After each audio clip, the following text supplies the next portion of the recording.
Hello, beautiful people of the world. Hello, our YouTube family. Welcome back to Familia PablAnu. I am the one and only Anu. Y yo soy Pablo, solamente Pablo. We have serious thing to talk about today, but we have great news. So let's start with the good news. So we have some couple of people, family, couples we've been talking to about a lifestyle change, and it is the SOS-FREE, salt, oil, and sugar-free lifestyle, whole plant-based foods. And they have been changing their lifestyle gradually, and they told me that they are seeing the result. Even the doctor told them that their health is improving, and whatever it is they're doing, they should keep doing it. Isn't that just amazing? Yeah, just by removing sugar from the house, salt from the house, and replacing it with healthy alternatives and things like that. Just that alone has been making a difference in people's lives. Yeah. Exactly what we're hoping, you know, is that people get inspired to do their own research and see how they can improve their health. It's encouraging to see that they are seeing the result and they're letting us know about it. Anyways, we're thankful for that. And even we actually had like a big group of the extended family meeting yesterday. Virtual meeting last night. Yeah, they were encouraging everyone to get involved in preventative health care, Right. which is fantastic. Before, no one would really talk about health, you know, or health issues, but now So at least people they are talking about supporting it. one another. It's amazing to see. It is. Now on to the serious matter today. So this video is for anyone who doesn't want to have a stroke. Yes, or if you or your loved one has had stroke, this video is also for you. So let's establish some facts. What is a stroke? What causes it? You know. So to begin, let's Google these questions. So what causes stroke? Let's see. It's caused by blocked artery in the brain, hemorrhagic stroke, leaking, or bursting of blood vessels. So this has to do with blood flow. Okay. So in other words, if the blood is not flowing, if the blood is thick or whatever, it can cause stroke. It causes blood clots. Oh, blood clots. Family history of blood clots, smoking, blood clotting disorders, obesity. Okay, so why obesity? So obesity is something you can avoid, right? Right. Yeah. So obesity. What is this? Prevent blood clots? What you wear? You gotta be kidding me. How to prevent it? But it's blood. What you wear doesn't affect your blood. So blood clots. Okay, Google's not being very helpful here. What is the symptom? Causes. Blood clots are made when substances in the blood thicken and form a semi-solid. Okay, so thick blood. Okay, gosh, we had to go through all this stuff where they're talking about clothing and all kinds of crap. Okay, thick blood. Okay, what causes your blood to be thick? Causes, let's see, blood to thicken. Too many red. What does that even mean? Too many red cells, white cells, and platelets. Imbalance. Okay. Most common causes: excess blood cells in circulation. Okay, that doesn't make any sense. What? Thick blood. Does that mean like not enough water in your blood? Okay, let's keep looking. What is this? Thick blood causes comes too thick. Why? What causes thick blood? Blood clotting. Okay, disorders are rare, like it says here. It's rare, right? Disorders are rare. Not everyone falling down with stroke. Okay, why are they starting with the rare stuff? Where's the stuff that causes high number? What the heck? Increases in blood cells. It keeps talking about blood cells. This doesn't make any sense. What causes blood thickness? Hardening. Oh, look at that! Atherosclerosis. Thickening or hardening of the arteries. It is caused by buildup of plaque in inner lining of an artery. Plaque is made up of that's such as low density LDL, bad cholesterol, affect viscosity. The more LDL, the thicker your blood. There you go. Okay, finally, obesity, LDL. Okay, this is I would say this might be the most common one because, I mean, the other ones are rare, right? Yeah. And yet people have thick blood. People are having strokes all the time. And we know it's because of burgers. We know it's because of stuff like that. Why? Because of LDL. Okay. Now that we know that that's the most common type, in the healthcare system, when I was working in a hospital, when we draw blood from patients, we would put in a centrifuge, to separate the plasma from red blood cells. Red blood cells on the bottom, and the serum will flow to the top. What's serum? Serum is a clear that has your platelet, that has the white blood cells in there. Okay, so it should have platelets and stuff like that. Right, Okay. it's the serum right on top. So once we spin it, it will be a very thick, cloudy, where the platelet, the serum is supposed to be, because the serum is supposed to be clear, like almost clear, yeah. But on the top, it will be really, really cloudy. But someone who's healthy. But what is that? What is that? The stuff on the top? That is the bad LDL. That is the cholesterol. That is basically, yeah. But is it always obese people, or is it? It's not always obese people. Some people can be this, and they will have blood that is like that. So basically, blood will tell. Yeah. They will tell what your diet is doing to you. Right. So now we know that you see the cloudiness on top. You know that this is. I don't think it's asparagus that gave you this cloudiness right there. You know. Right, is the cholesterol-ridden foods, right? All the animal products, like eggs and the dairy and the animal products. Dairy, all that stuff. So what was the solution? Like what did you tell patients if they have a stroke or what? Yeah, if they had like thickened blood, or if they had a stroke or whatever. Or just to prevent, Yeah. If they are diagnosed with deep vein thrombosis as a diagnosis, now they have to be on blood thinner, just to prevent stroke from happening, or another episode of stroke. There's the Coumadin, there's the warfarin, there's the heparin that they will give them. It's blood thinner. Those are rat poison. Basically, yes. Yeah. This is the same thing they have in rat poison. Yes, it is. Yeah. You're giving it to people. Right. So you take that, and you basically come back every week to check how thick or thin your blood is. So, okay. So basically, if I Google this, like, what do you take to thin your blood? It's gonna come up with medications, basically. Okay. So what about what not to eat when on blood thinners? Okay. Because, I mean, you always have to be careful with diet and things like that. So, what the heck?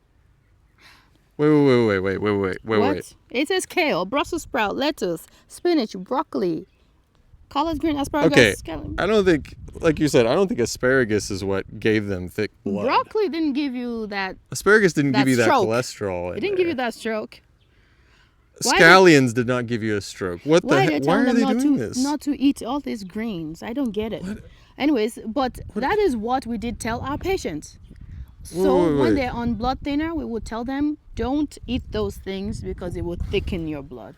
But wait, I mean, okay. So these vegetables and stuff, they have vitamin K, right? Have vitamin and K. that's to keep you from bleeding, Right. not thickening your blood. It keeps you from bleeding. They clots. activate. Yeah. They clot when you have damage. Yeah, and it causes all those the things that will heal it to come there and come and heal it. Right. Those enzymes or those And they don't cause plaque.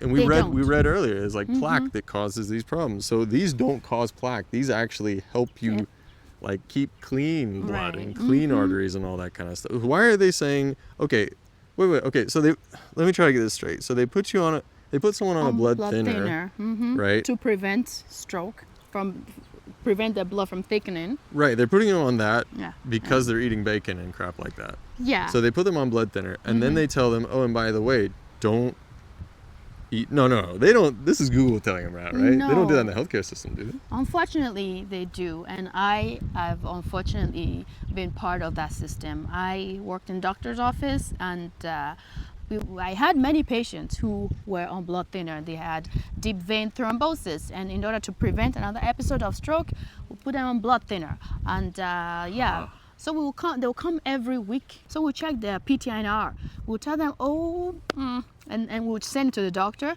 The same day, the doctor will send the notes, and we'll tell the patient before they leave. So it's looking like your blood is a little too thick. Maybe, if it's too thick, don't. Stay away from those kale. Don't eat those cabbages because, that's the notes from the doctors, and we have to tell the patients that. And they'll come back.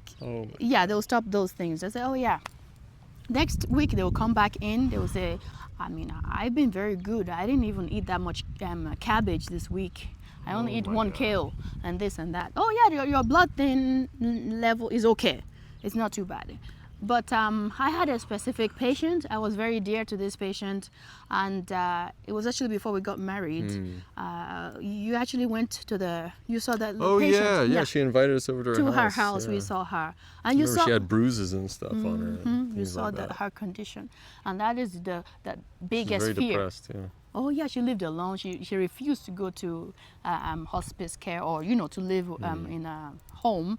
So that's the biggest fear that all of the nurses had about this patient of ours, is that she would fall. She's fallen many times, but they were just very careful that there might be one fall that will end it all for her. Wait, why do falls, why are they dangerous? Like after you have a stroke or if you're on blood thinners or whatever, like why are falls dangerous? Because if your blood is thin and you fall, your chances of having internal bleeding, if you break an hip and you bleed internally, there's no saving you, because by the time they get you to the hospital, they might try to give you some platelet from a healthy person. From someone who's eating vegetables. Yes. But by that time, it will be too late if they have to do a surgery, or if they have to find the bleed, which they'll have to do, cut that person open to find that bleed and stop it. Like a full-on surgery. Yes. But as soon as they cut, if they haven't been eating greens, if they're eating vegetables, they don't have vitamin K in them, and if those platelets aren't reaching in time, just a single incision can kill them. Yes, it's like a no-go case, basically, they'll just bleed and they'll die. Anyways, I had this patient and I didn't know what I was doing, and I was one of those nurses who do the PTNR, Anyways, it was, I think, she's been on the heparin for a few years, and I think blood thinners for years. Blood thinners, yes. She everywhere is black and blues. They malnourished her. This is causing people to be malnourished and not have the vitamin K they need to be able to stop bleeding when they get injured. What I didn't know is that why didn't they tell us to tell our patients, like, you maybe stop the bacon, stop all this meat product, stop the things that are actually causing you stroke and blood clot. Asparagus didn't cause them the blood clot. Anyways, so it wasn't too long after I knew this patient, and we heard that she fell and she died, and that was the end of this patient. I think I actually left the workplace when I heard the news that she is finally gone. And I didn't know what I didn't know back then, I did not know, because that's the procedure. You give blood thinner and you just watch for falls. You don't let them fall. I'm like, but it's inevitable. This patient's gonna fall because they're fall prone. They're not stable on their gaits. They're older, even if they're not older. Yeah, if they've had a stroke, part of them's not functioning and they're gonna fall. So shouldn't you give them the nourishment they need to where if they fall, they're still safe? Like, what are they doing? I don't know, but they're sitting ducks. Yes, knowing what I know now, if you or your loved one have stroke, the solution, the next step is preventing another stroke, because chances are, if they have another stroke will recur if they're eating the same food that gave them that stroke. And if it recur, it's in about 2 to 5 years in that frame. That next stroke might be the one to take them, if they're still eating the food that gave them that stroke. But and if they haven't fallen, while on, oh my gosh. Yeah, and the treatment, the course of treatment is the blood thinner. But what I've known now is to try to get them off that blood thinner as fast as possible. How do we do that? Is by changing their lifestyle around right now. Because the next stroke, if they're eating the same food that gave them that first stroke, that food is gonna cause another stroke, and that might be the end of them. So you gotta start now. We gotta get them away from that blood thinner, because either the stroke or the blood thinner that's gonna kill them, the medicine they're giving them. So there's no way out but a lifestyle change. You have to change the lifestyle. It has to happen. And it is the SOS-FREE whole, and SOS is salt, oil, and sugar-free whole plant-based foods. we've talked a lot on length about this. We have a list of the pyramid, food pyramid, and what you should adhere to, and all of this. It's not about taking things out. It's about adding things, Yes. finding the plant-based alternative replacement, but not the processed one, not like going for what do you call that one that had all the salt and all of the process beyond meat, for example. Yeah. You don't want to stay away from that. That's dangerous, So the whole as can be, not processed. Anything grown from the ground, right? Anything that has all these nutrients in it from the earth, that's what you want. Exactly. The fruits, the vegetables, and we know these things, Yes. right? We've been told for years and years that you need like this many servings of vegetables, this many servings of fruit per day. Many people ignore that. They don't follow that. And then the doctors come and say, oh, by the way, limit. And the thing That's is, if you ridiculous. had It's stroke, it's ridiculous. probably because of pre-existing condition, high Exactly. cholesterol, Obesity, diabetes, there's a lot of things, yeah. high hypertension, all those things. So if you have diabetes, for example, and they're trying to control it, and they tell you maybe eat 1 orange in a week, that is a downfall right there. Eat fruits minimum because you're trying to watch your diabetes. Fruit is not the one that gave you the diabetes in the first place.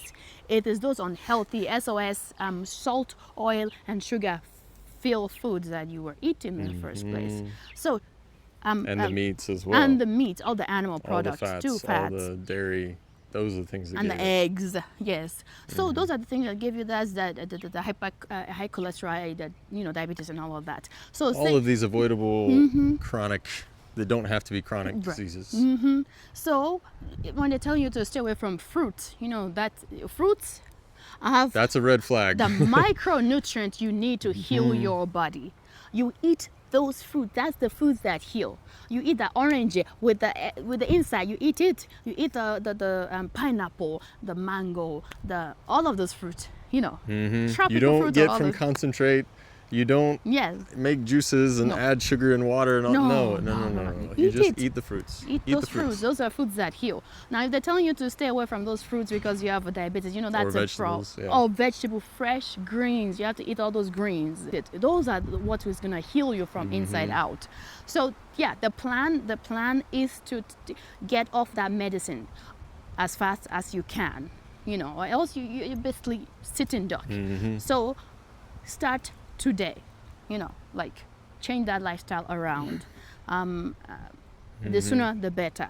Yeah. And if right now, for example, if you're waiting to hear back about blood test results or something, use this time. Start changing now, so that if you hear bad news, you're already turning things around. Yeah. Right? You're already changing your life. You're already improving your health from the get-go. So that when that doctor comes back and says, you should probably be eating better, Yeah. and they don't know what eating better means because they're not nutritionists. And they won't even tell you. I mean, how didn't I even know about this? No, then you can say, well, I already am. I'm cutting this down, and the next test, we'll see even better. You can be doing that now. You don't have to wait. You don't have to sit there waiting for the next test and the next, or waiting for the results and then getting upset if the results don't come. Right. Things like that. No, you can be changing now. And also, if you've had these foods, also will give you a better chance of healing, and also make sure that another stroke doesn't happen. Not the heparin, not the Coumadin. Coumadin, it's thinning your blood, all right, but you're just waiting for that next fall that will cause you internal bleeding and will kill you. One accident, you're gone. Exactly. You don't want that. You want to protect your body. You want to give your body all the vitamin K and all the other vitamins and nutrients that it needs through all the green vegetables, all the fruits, everything. Again, asparagus didn't cause this stroke. No, you need to run away from those things that cause the stroke, and that's the animal product, the oil, the sugar, the salt, all of the animal products and all of the fats. Processed product, yes. Salts, oil, sugars. So that's what you need to stay away from, And I know they are saying, you cannot fry without oil. You have to fry your greens even in oil. Hey, go and watch this video. We haven't fried in oil in years. Right. Years. Go watch this video about how we cook our greens, or how we cook our is it on this side? This side. How we cook our greens. You can find out ideas on meal plan, meal preps, and how we cook these foods. You can cook it definitely, and it'll be so delicious without oil, sugar, and salt. And like we just said at the beginning, we've already been inspiring family members, friends, etc., to make changes in their lives, Yeah. and their doctors are like, wow, I don't know what you're doing, but whatever it is, this Keep is great, doing right? The numbers are looking good, everything's Yeah. looking better. Yeah, for example, I made a video about glaucoma and how it runs in my family. While you were cooking good, healthy food. Yes, and in Nigeria. I had a cousin who was only 23 years old when he went blind, and I was heading that direction. And once we switched our lifestyle around without SOS-free, salt, oil, and sugar-free, whole plant-based foods, I just woke up one day and my eyes were as clear as daylight. And ever since then, there's no going back for me. I know now I'm fighting for my eyesight. I know I can take this route and it will get me to blindness. But this food that I cooked, you can look at it, you can watch the video here also, just like jute leaf, just simple jute leaf with, it's a West African dish, and it's just inspiring people in West Africa. You can cook without all that palm oil, without oil, and all of the salt, and all of those things we used to cook without meat, any animal product. And it's beneficial for the eyesight, because the thing about glaucoma is once you go blind, it doesn't end there. You're still in terrible amount of pain from the pressure. The eye pressure is still gonna be high if you're taking all that salt, all that MSG, and all of the oil and sugar as well. It will affect it. The bullion. It will affect your eyes. So my families, they have been inspired, and I know that they are getting off of the salt, the bullion, the oil, the sugar. They have been getting off of it, and they are getting results. Their eyes are getting better, guys. So I'm very happy. I'm very happy that we are doing something that is inspiring, that is reaching people, and they are changing for the best, and they're seeing results. Their lifestyle, their life, their health is getting better, and that's amazing. And you can too. So watch the playlist. Watch how you can start cooking with Mother Nature, and using the condiments from nature to make your food delicious and sweeten your life and improve your health at the same time. And yeah, if you're interested in learning more about this, please do peruse our playlist, as well as consider subscribing, as well as pushing the bell button for notifications, next to it, so that if as we're making new videos, you can be up to date on those as well. And if our videos inspire you and you think it's helpful for you, please share with someone you think might like this video, or you can add super thanks. Thank you so much. We appreciate it, and please don't skip ads. We really appreciate you. Thank you so much for watching all the way, and we'll catch you in our next vlog. But until next time, we're here in our journey and our adventure here in the Pearl of Africa. So follow us along. We'll see you in our next vlog. Until next time. Mil gracias. Bye. Bravo.